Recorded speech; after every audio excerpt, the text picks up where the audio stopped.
नमस्कार, मैं हूं नीलू। तो बाहुबली बदन के करीबियों पर अब लगातार बुलडोजर चल रहा है, लेकिन सवाल ये कि मार्च 2019 से बद्दो कहां छिपा बैठा है। पूर्वांचल में जिस तरह से मुख्तार और उसके गुर्गों के खिलाफ एक्शन हो रहा है, अवैध संपत्तियां गिराई जा रही है, वैसे ही पश्चिमी उत्तर प्रदेश के डॉन बदन सिंह बद्दो के साथियों के अवैध साम्राज्य पर बाबा का बुलडोजर चल रहा है। मेरठ में करीब 20 करोड़ की संपत्ति को ध्वस्त कर दिया गया। बदन सिंह बद्दो के खिलाफ पुलिस कार्रवाई कर रही है, लगातार एक्शन में है, लेकिन अभी तक इस बात की जानकारी नहीं है कि आखिर गैंगस्टर बदन सिंह बद्दो कहां है। पुलिस कस्टडी से भागने के बाद आखिर वो कहां चला गया।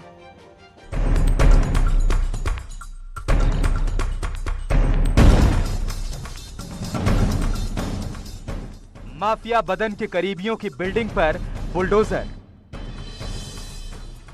जिस टांग पर माफिया का साम्राज्य खड़ा था, बुलडोजर ने उसे तोड़ दिया। एक साथ जब बाहुबली की बिल्डिंग पर बुलडोजर ने धक्का दिया तो पूरी इमारत खंडहर बन गई। लोग बताते हैं कि ऐसे ही अवैध साम्राज्य के दम पर वो अपना सिक्का चलाता था, लेकिन योगी सरकार में एक एक कर उसकी संपत्ति को बुलडोज कर दिया गया। पुलिस उसे 3 साल से तलाश रही है, लेकिन पता नहीं कहां जाकर छिप गया है। ना तो पुलिस उस तक पहुंच पा रही है और ना ही किसी और को उसके बारे में सुराग मिल पा रहा है।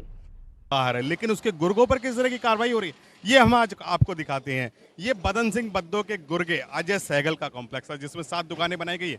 मेरठ के पार्क को कब्जा कर यहाँ दुकानें बनाई गई थी। प्राधिकरण ने अब इसे ध्वस्तीकरण की कार्रवाई की है। सोनू सहगल उर्फ अजय सहगल गैंगस्टर बदन सिंह का दोस्त है। बद्दो की फरारी की साजिश में अजय सहगल का भी हाथ था। कहते हैं कि बदन सिंह अजय सहगल के साथ मिलकर अपना अवैध साम्राज्य चलाता था, लेकिन योगी सरकार आने के बाद न सिर्फ अजय सहगल को गिरफ्तार कर जेल में डाल दिया गया, बल्कि पार्क की जमीन पर अवैध कब्जा कर बनाई गई दुकानों को भी तोड़ दिया गया। एमडीए की टीम ने मेरठ के टीपी नगर क्षेत्र में बुलडोजर चलाकर अवैध निर्माण को ध्वस्त कर दिया। तोड़ी गई संपत्ति करीब 20 करोड़ रुपए की है। योगी सरकार 2.0 में माफियाओं के गुर्गों का यही हाल होगा, ऐसा सरकार मैसेज देना चाहती है।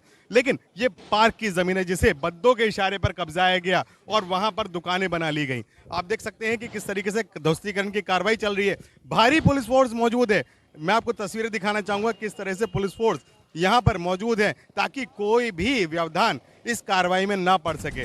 तोड़ने से पहले ज्यादा संख्या में पुलिस बल बुलाने के पीछे भी बड़ी वजह है, क्योंकि अजय सहगल बहुत ही शातिर अपराधी है और उसके गुर्गे पूरे मेरठ में फैले हुए हैं।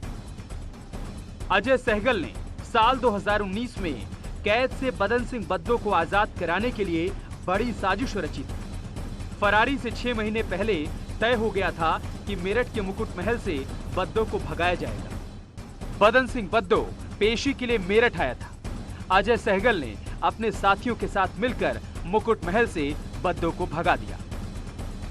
बदन सिंह बद्दो अभी तक फरार है, लेकिन पुलिस ने अजय सहगल और उसके 2 साथियों को अप्रैल 2019 में ही गिरफ्तार कर लिया था। लेकिन बद्दो कहाँ है, ये आज पुलिस को भी नहीं पता है। आप देख सकते हैं हमारे साथ एएसपी मौजूद हैं।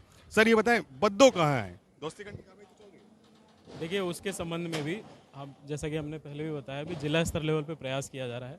जैसे ही उसके संबंध में कोई जानकारी आपको शेयर करने लायक होगी, अवश्य की जाएगी। उस पर भी कार्रवाई की जा रही है, ऐसी बात नहीं। आर्थिक कमर तोड़ी जा रही है उसके गुर्गों की। क्या सहयोग करते थे बद्दो को? ये इनका मुख्य सहयोगी था। अगर आपको ध्यान होगा तो 2019 में जब बदन सिंह बद्दो यहाँ से फरार हुआ था, तो जो आपराधिक मुकदमा दर्ज किया गया था उसमें इसका नाम है। जेल जाने के बाद भी अजय सहगल रंगदारी वसूली का काम जारी रखे हुए था। कई जगहों पर अवैध कब्जे किए थे। जेल से बाहर आने के बाद भी उसका धंधा चालू रहा। क्या जेल भी गया था? देखिए, इसके अलावा ये लाल कुर्ती और परतापुर थाने में भी 2015 में इन पे एक्सटॉर्शन के मुकदमे लिखे जा चुके हैं। इस तरह से अन्य कार्रवाई भी पहले की जा चुकी है। अब ये जब जैसे ही हम लोग की जानकारी में आया और एमडीए की जानकारी में भी आया कि इन्होंने, ये पार्क की ज़मीन थी जिस पे इन्होंने अवैध निर्माण करा रखा है, तो फिर उसके बाद सारे नियमों, सारे प्रावधानों का अनुपालन करते हुए फिर ध्वस्तीकरण का आदेश पारित। अजय सहगल जेल की कैद से बाहर आ गया है, लेकिन बद्दो आज भी पुलिस की पकड़ से बाहर है। पुलिस बदन सिंह और उसके साथियों की एक एक संपत्ति को जमींदोज कर रही है, लेकिन अभी तक ये नहीं पता लगा पा रही है कि आखिर बदन सिंह बद्दो कहां है। Bureau report, news 18। बदन सिंह बद्दो को पनाह देने वाले कौन लोग हैं? बदन सिंह बद्दो कहां है और किन हालातों में इस समय है? क्या अपनी जराइम के दुनिया का सिंडिकेट वो वहीं से ऑपरेट कर रही? इन सवालों का जवाब शायद पुलिस के पास नहीं है। जानकार बताते हैं कि कारतूस के खोखे में गुलाब निकालने वाला बदन सिंह बद्दो कमजोर पड़ने पर दम साध लेता है और मौका मिलते ही दुश्मनों पर हमला कर देता है। उत्तर प्रदेश पुलिस की डायरी में मोस्ट वांटेड है। वो मानता है कि कठिन स्थितियों में भी जिंदगी राह ढूंढ ही लेती है और वो 28 मार्च 2019 को ऐसा करके दिखा भी चुका है, लेकिन अभी तक पकड़ में नहीं आया है।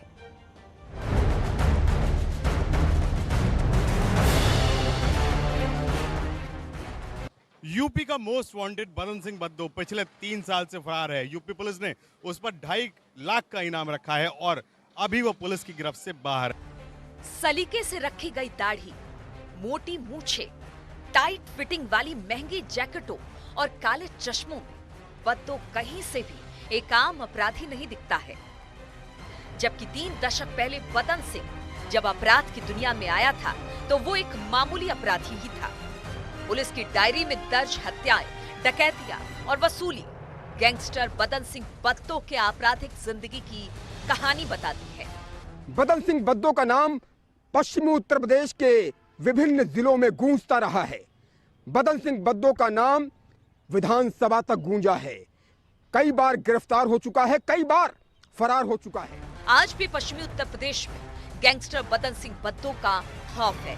पहले भी धमकियां मिलती रही हमें, तो पिछले 21 साल से इससे मुकदमा चल रहा है, जिसमें अभी पिछले 2018 को इसको आजीवन कारावास की सजा हुई थी नोएडा से। जराइम की दुनिया का कुख्यात बदमाश बदन सिंह बद्दो आज भी पुलिस के लिए चुनौती बना हुआ है।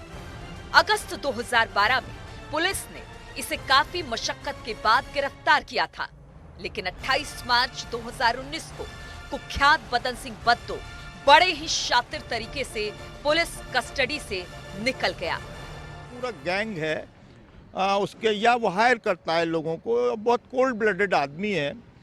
अभी जिस तरीके से वो होटल मुकुट महल से भागा था, वो सोचने की बात है कि बिना पुलिस की, बिना हाई ऑफिशियल्स की या बिना सिस्टम की मिली भगत के वो इतना भाग नहीं सकता। वो यहाँ से न केवल पुलिस कस्टडी से भागा और उसके बाद पता नहीं है कि उसे जमीन निकल गई या आसमान उसे अपने पास बुला लिया। वो कहाँ गया? फरार होने से पहले बद्दो ने एक होटल में पुलिस कर्मियों को नशीली मिठाई खिलाई और फिर साथियों की मदद से फरार हो गया। लेकिन सवाल है कि आखिर में बदन सिंह बद्दो कहाँ है? क्या वो विदेश में रहकर अपना गैंग चला रहा है या हिंदुस्तान में ही कहीं पर छिपा है? उसके बारे में कयास लगते हैं। अगर आप पुलिस से ऑफ द रिकॉर्ड बात करें तो कोई कभी कहेंगे ऑस्ट्रेलिया है, कभी कहेंगे नहीं वो वहाँ है। हालांकि कुछ लोग बताते हैं कि फरारी के बाद बद्दो सबसे पहले अपनी प्रेमिका के पास पहुंचा। उसकी प्रेमिका एक ब्यूटी पार्लर चलाती है। वहां पर उसने अपना हुलिया बदला और फिर कहीं ऐसी जगह छिप गया जहां अभी तक पुलिस नहीं पहुंच पाई है। और कहा तो यहां तक जाता है कि बद्दो की प्रेमिका ही उसका लुक डिजाइन करती है। कब कैसे कपड़े पहनने हैं, किस तरह का चश्मा इस्तेमाल करना है, हेयर स्टाइल से लेकर ड्रेस तक वही बताती है। यही नहीं, जब भी हुलिया बदलना होता है बद्दो अपनी प्रेमिका के पास ही जाता है। कुख्यात अपराधी बद्दो अपनी पत्नी के साथ तो कई बार देखा क्या, लेकिन प्रेमिका को किसी ने नहीं देखा। सवाल यह है कि क्या वो शौक से अपराध में आया या फिर बदले की भावना से अपराधी बन गया।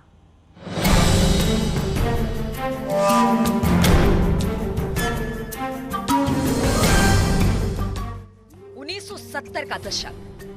बद्दो अपने पिता चरण सिंह के साथ पंजाब के जलंधर से मेरठ के बेरीपुर में रहने आया। परिवार गरीब था, जिंदगी जीने के लिए रोजगार की जरूरत थी। बद्दो के पिता बतौर कार और ट्रक ड्राइवर काम करने लगे और फिर कुछ दिनों बाद खुद एक ट्रांसपोर्टर बन गए। 7 भाइयों में सबसे छोटे बद्दो ने ट्रांसपोर्टर के व्यवसाय से जुड़ने के लिए अपने पिता और बड़े भाई किशन सिंह से सलाह ली। और इस धंधे में उतर गया। एक और परिवार में बीमारी और हादसों की वजह से एक एक कर इसके 6 भाइयों की मौत हो गई, तो दूसरी ओर बद्दो ट्रांसपोर्ट व्यवसाय की वजह से अपराधियों से मेलजोल बढ़ाने लगा। बद्दो 1980 के दशक में जब 30 साल की उम्र में था तो मेरठ के मामूली बदमाशों के साथ मिलकर उत्तर प्रदेश की सीमा के आर पार शराब की तस्करी किया करता था। शराब की तस्करी के साथ ही वो अपराध की दुनिया में उतर गया। सिर्फ मेरठ में ही नहीं बल्कि पूरे उत्तर प्रदेश, दिल्ली, पंजाब, राजस्थान और यहाँ तक कि आंध्र प्रदेश में भी अपराधी गतिविधियों में शामिल होने लगा। ऐसे काले कारोबार हैं, बहुत सारे ऐसे जैसे खनन माफिया हैं या केबल का कारोबार है या और बहुत सारे ऐसे कारोबार हैं जिनमें उसको अपना वर्चस्व स्थापित करना चाहता था। कुल मिलाकर वो काले पैसे की को हथियाने के लिए, पैसा इकट्ठा करने के लिए, धनवान बनने के लिए वो एक हार्डकोर क्रिमिनल। बद्दो की जिंदगी में एक बड़ा मोड़ तब आया जब पश्चिमी उत्तर प्रदेश के कुख्यात गैंगस्टर रविंद्र भूरा ने उसे अपने गैंग में शामिल किया।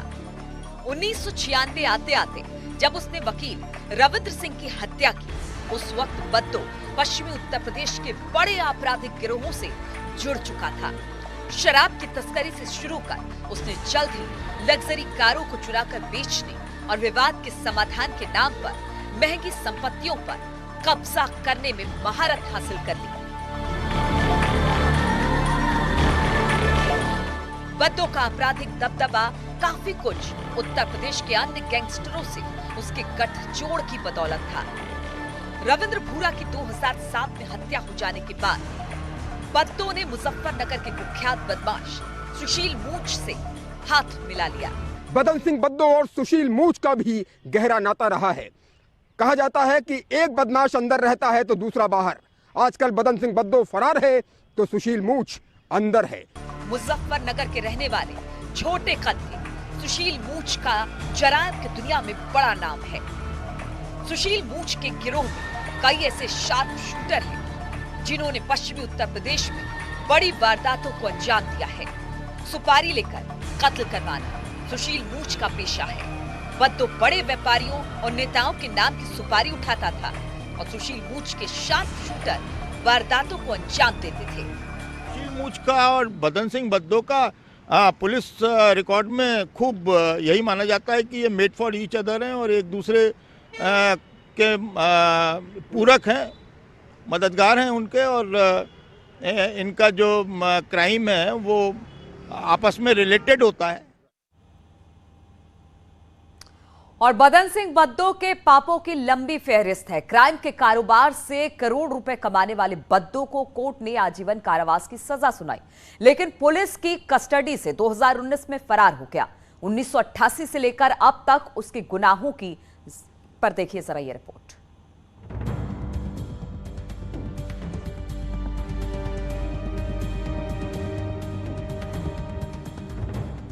बद्दो को दुनिया एक अच्छे इंसान और कारोबारी के रूप में जानती थी, लेकिन 1988 में उस पर दायर हत्या के पहले मामले के जरिए उसका रक्त चरित्र सबके सामने आया।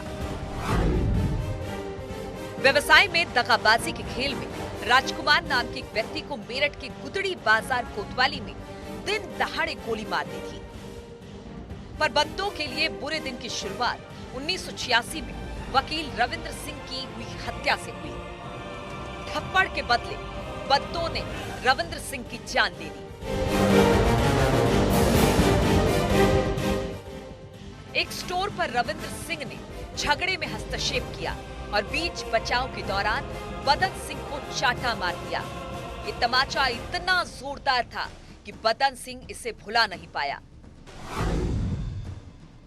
9 अगस्त 1996 को अपनी बीमार पिता को देखने रविंद्र अपने भाइयों के साथ मेरठ के थापर नगर गए थे।